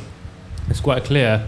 But then when you look at his older brother, who signed a peace treaty with another oppressor, and I think sometimes the question is, how do you know what is the right approach in what situation? And sometimes that involves, obviously, judgment and reading and kind of knowing. But for a lay person like myself, or for others who want to do something but aren't necessarily sure if it's going to lead to something counterproductive, do we take the Husseini approach or the Hassani approach, and how do we know how far to take it? Can I help with answering that question? I'm so sorry. I'm like putting myself before the scholar, but I'm trying to get one of the quotes that, it's a quote from Imam al-Hassan salamullahi alayhi, when he was giving a sermon to the people that he was trying to harrad the people to basically fight Muawiyah. I'm trying to find it, but basically the crux of what he said in his sermon was he was really begging and pleading with the people who had fought the previous wars with him. Basically, the state of the Muslim Ummah was such that the people couldn't be bothered to continue fighting. The Imam almost begged them in the speech, please, let's continue fighting Muawiyah. This evil cannot prevail, because guess what? If you prefer your comfort and not standing up against Muawiyah, you will, in any case, not only is it you won't be doing your duty of fighting the arrogant powers, you will never experience comfort ever, because under Muawiyah's rule, there will be no contentment. The Muslims will be slaughtered, and that legacy of Banu Umayyah will continue, which is true. So the Imam, he prodded the people that were under him to fight, and he said to them, okay, but if you prefer the life of this world and you want comfort, then say that, and I'll know exactly where you stand. And then the people, the crowd shouted, we want to live, we want to live. So the crux of the issue that the Imam faced, which the rest of the other Imams faced also, was that they did not have these supporters to fight. So the Imam had to take the movement from being over the table to under the table. Now, when we talk about the concept of taqiyya is not unveiling your plans to the enemy. So whilst the Imam had to do that bay'ah in public as a result of the humiliation that he says, because that bay'ah felt like humiliation to the Imam, because the Imam wanted to continue fighting. He had no choice because he didn't have the people around him that were willing to fight and be martyrs on that cause. So he signed that treaty at the same time. Sayyid Ali Khamenei, in his book titled Insan Bist Panjwani, the 250-year-old man, where he speaks about the socio-political lives of every single one of the Imams, he says that Imam al-Hassan went under the ground and was basically preparing the Ummah to get to a point where armed insurrection against the tyrants would be a reality. So Sayyid Ali Khamenei speaks about many of the companions of the Imam who, if you compare them right when the treaty was signed to when it was the Battle of Karbala, you had many who had gone through such a transformational approach. The likes of Hujr ibn Adi al-Kindi, for example, who was also martyred on this path. So then the strategy went from one of being overt to being covert, in no small part due to the lack of supporters that the Ahlul Bayt had. And we saw many kinds of uprisings and revolutions happening that were all under the blessings of the Imams. It's very wrong, and it's very like penetratable from like the other school of thought. A lot of the wrong hadith that we have, for example, about the way the Imams felt about the revolution of Zayd ibn Ali, who was basically the nephew of Imam Zain al-Abidin salamullahi alayhi, and the brother of Imam al-Baqir alayhi salam. There's a hadith in which Imam al-Sadiq alayhi salam, the sixth Imam, says, let the freedom fighters, the lovers of the Ahlul Bayt, enter the phase of armed insurrection. I will cover their costs. And elsewhere he says, those who are martyred alongside Zayd ibn Ali are like those who were martyred in the Battle of Uhud alongside the Prophet. Now so Zayd ibn Ali basically rose up against Banu Umayyah at that time and was martyred in a very famous way. He's compared to Sayyidina Yahya salamullah alayhi, in terms of his martyrdom, and he was crucified. You had that thawra, you had the thawra, for example, of the Tawabun after Karbala. All of these revolutions were blessed by the Imams, and the Imams supported them under the ground, and they were preparing for that insurrection to reach the point where actually Banu Umayyah was toppled. It's unfortunate that Banu Abbas came to power afterwards, but Banu Umayyah was toppled in no small parts due to the efforts of the Imams every step of the way, trying to bring that armed insurrection struggle forward. So just because we don't know about the details of a lot of those, and Sayyid Ali describes how taqiyya was actually a reason, just like how today I can't explain to you the strategy of the Islamic resistance in Lebanon. You know, like it operates under taqiyya. Taqiyya literally means I'm not going to conceal my plans to the enemy. But the Ahlul Bayt were very forthright when it came to the struggle against the arrogant powers. And what is my proof? Every single one of them was martyred. Every single one of them was poisoned or met with the sword as their fate, because the enemies knew what they were up to, both under the ground and over the ground, because despite going into quote-unquote taqiyya mode, the Imams never ceased to speak the word of truth, and every opportunity they had to call out the oppressors and complacency, they went for that. And we have the countless sermons, Imam Zain al-Abidin alayhi salam in the courts of the oppressors speaking the word of truth, Imam Zain al-Abidin speaking about Zuhri, who was one of those court-allied scholars of the time, and exposing basically the modern day scholars for dollars. You had Imam as-Sadiq, who would use the opportunity of Hajj to speak at Mina to tell the mass Muslimin that I am the rightful Imam, I'm supposed to be in power. You had Imam al-Baqir, who not a lot of people know, was actually chained and brought all the way to Dimashq at an old age, not just when he was younger after the Battle of Karbala, and brought in front of Hisham and was challenged by Hisham for his stance of speaking the word of truth and agitating. So clearly they were a threat to the superpowers of their time. Ahsantu. So the message is, anyone who tries to use Imam Hassan's signing of a treaty, you respond by saying he didn't have his supporters by his side, there was no one willing to fight alongside him. Are we going to do the same again today? Because that's the message that they are trying to get us to swallow. Exactly. I just add one very brief thing, sister, and mashallah, I pray that centers can invite you to give Muharram Majalis if male-dominated thing starts moving away, then we have a bit more respect for female knowledge, inshallah. Salawat, please. Allah. I just want to add one technical thing to build on that and to answer the brother, is that we have usul al-fiqh, we don't really have usul al-siyasi or ilm. This is the problem. So we don't have a pattern of political principles where you can say in this situation we use more utility or utilitarianism. Let's put it like that, that we, the ends justify the means, or the means are to be protected, because you will find the Imams use different types of philosophy. In the case of Al-Hasan alayhi salam, you can say that he was looking at utility, making sure that there was a sanctity of life, that there be no division, as the sister said, and maybe you're referring to Kitab al-Irshad, his khutbah there, I don't know if you're looking for that, but in Kitab al-Irshad he recognizes that the Muslim polity is split and there isn't a consistent unity. So he's being pragmatic. Now, we don't have this thing where, I'm going to open an ilm al-siyasi, usul al-fiqh, what shall I do in this? We don't have it.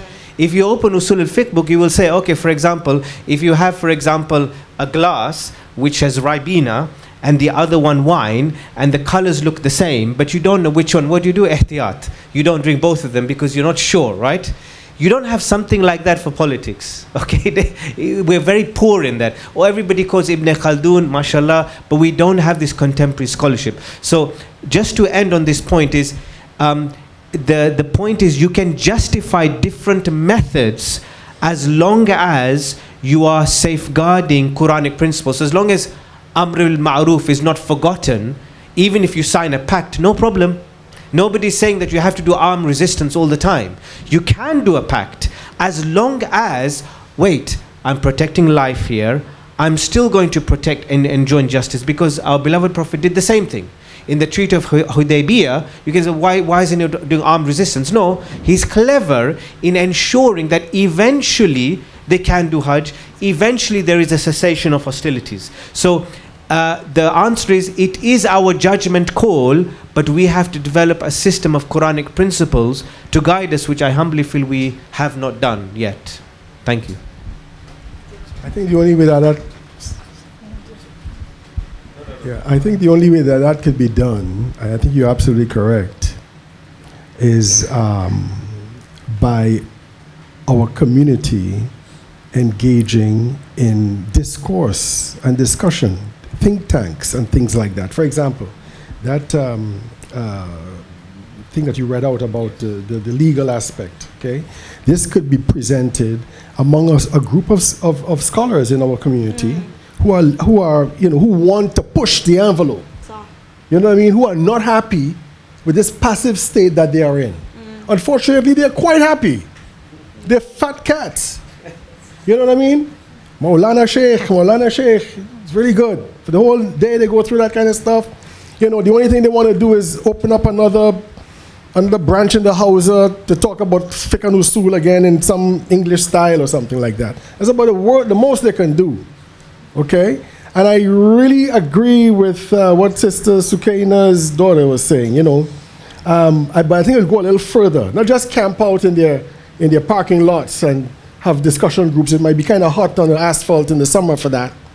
You know what I mean? But Allah commands the people of the Bani Israel in the time of Pharaoh, who was the worst of all the oppressors, okay? Make your houses into masajid.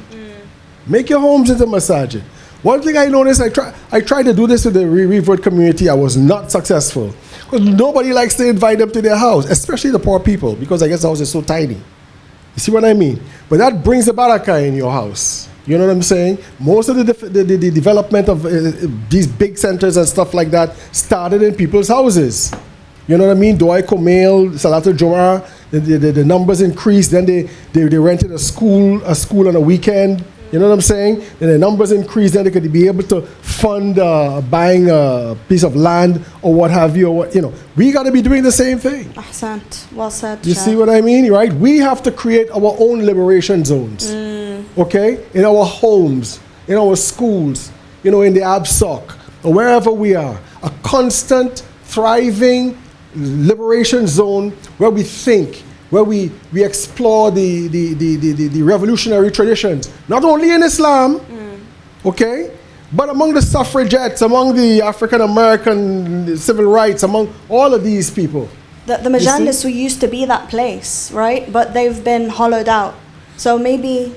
Which place? The majalis of Abu Abdullah used to be the place where we do that thinking and we propagate that message and we inspire the community. Latam was always supposed to be energy that you use in your grief that then becomes, the energy that you use to mobilize. It's not enough to cry or to beat or to, Sorry, Batool, you said that you wanted to also add. I just wanted to add that the significance of the treaty also of the treaty that Imam al-Hassan did with Muawiyah was really to expose the enemy. That's an important point. That's the equivalent of, for example, when the Islamic Republic of Iran today signs an MOU with the United States of America, knowing very well that they're going to break the covenant that was being done.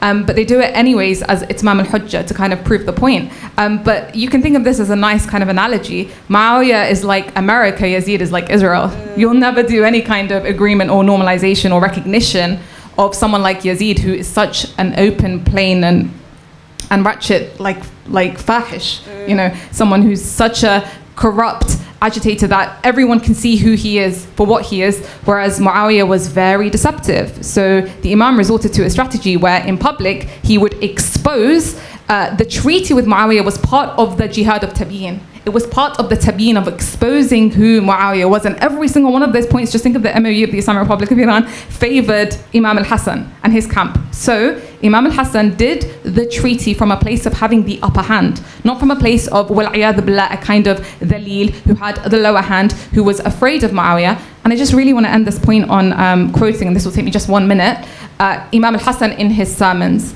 So when he was talking to those who were supposed to fight with him, he said, Muawiyah has given us a suggestion that is far from being equitable and is against our lofty goals and below our dignity. So if you are ready to die in the way of God, then say so that we can oppose and fight against him and give him his reply with our swords. That's what Imam al-Hassan wanted to do. He wanted to unleash his sword on Muawiyah. And if you are after this life and your own welfare, then likewise announce this so that we can accept his suggestion and secure your consent. Again, this is proving the concept in Islam of kama takunu yuwalla alaykum. As you are, will be ruled over you. If you're a coward, you will get an oppressor to rule over you. The Imams and the Prophets could never force the people to change. That change has to come from the people.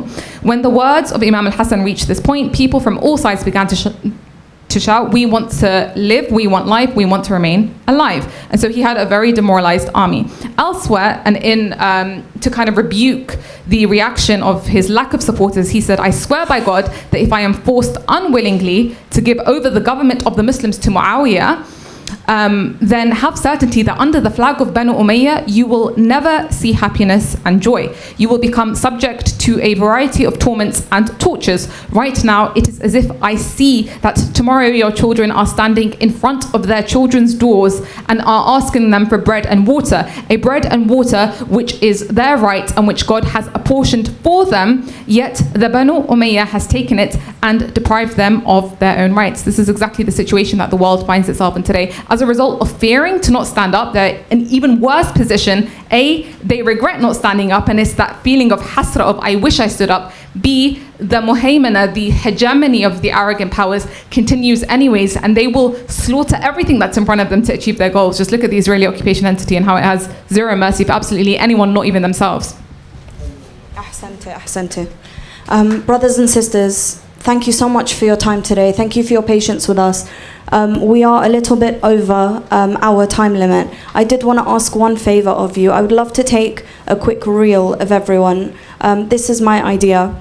If everybody can get a picture of Fatema Zainab on their phone, and in a moment we will all stand facing this way, and if we can get some of the camera people with cameras or with a nice phone, and we just take a photo of us all standing, some of us with these banners and some of us with Fatema Zainab's picture. We want to show that everyone, wherever they are, if they uphold the Husseini spirit in their heart, then inshallah they are a supporter of Fatema Zainab in action. So if you don't mind in joining me with this action, get Fatema Zainab's picture on your phones.